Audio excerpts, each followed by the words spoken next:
Morning, we do have our reporter Nozintombi Mia, who has been out in Johannesburg at that Bank of Lisbon building. Of course, we saw earlier on in our news bulletins that it had been, evacuations had started. So let's go over to Nozintombi, who will take us through what has been happening and what will be expected to be seen there today. Good morning, Nozintombi.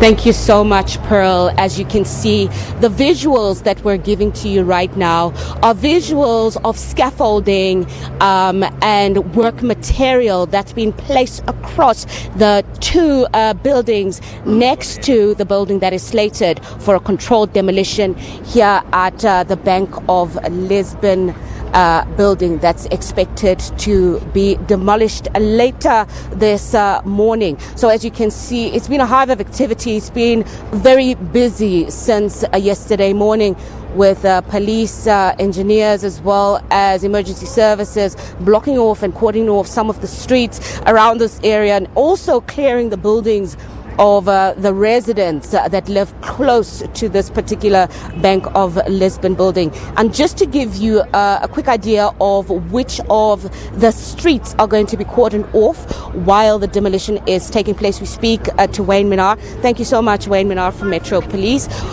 Just tell us, which are the streets that are going to be cordoned off while the demolition is taking place? Yes, the streets on the perimeter of the Lisbon building, which will be demolished today, is on Pixley KaSeme Street, also Albertina Sisulu Road, and then we're having Helen Joseph, which is to the northern side of the building.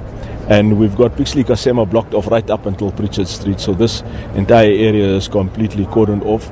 We have officers all around the roads on the right next to the building, and they're diverting traffic onto Albertina, away from Albertina Sisulu onto Ntomipili Street, and we also got traffic flowing on Simmons Street. So we'll have this road closure in place until much later today, until all of it, or whatever rubble on the road has been cleared up. All right, thank you so much, Wayne Minnaar. We also, Pearl, have some of the engineers that were part of the decision-making with regards to demolishing this building. Thank you so much. Wiseman, you said your name was. Wiseman, just tell us, what was the rationale behind demolishing this particular building? As you may be aware, before we had a fire that actually occurred on this building. And at that time, we had some firemen who unfortunately lost their lives. So now, due to that incident, what we have found with the building is that the integrity in terms of its structure, it was found to be actually compromised. So the decision has been taken that we need then to actually put the building down. Mm-hmm. Yes. And in terms of the process, how will that happen? All right, what we actually been doing for the past few months was actually just to make sure that we prepare the facade, make sure that we actually get it ready, so that we get the shell in place, and then from there we do the necessary in putting together the explosives so that we can then get them to be detonated today at 9. All right, thank you, Wiseman. Your colleague is also here. Thank you so much, sir. Just to pick up from where Wiseman spoke, how exactly is the demolition expected to take place? The demolition is going to take place now this morning. It's going to, as he said, there will be explosive that we need to bring it down in a controlled manner so that we make sure that the safety, even for the buildings, surrounding buildings, are safe when they demolish the building. All right. Yeah. Okay. Thank you so much, these three gentlemen.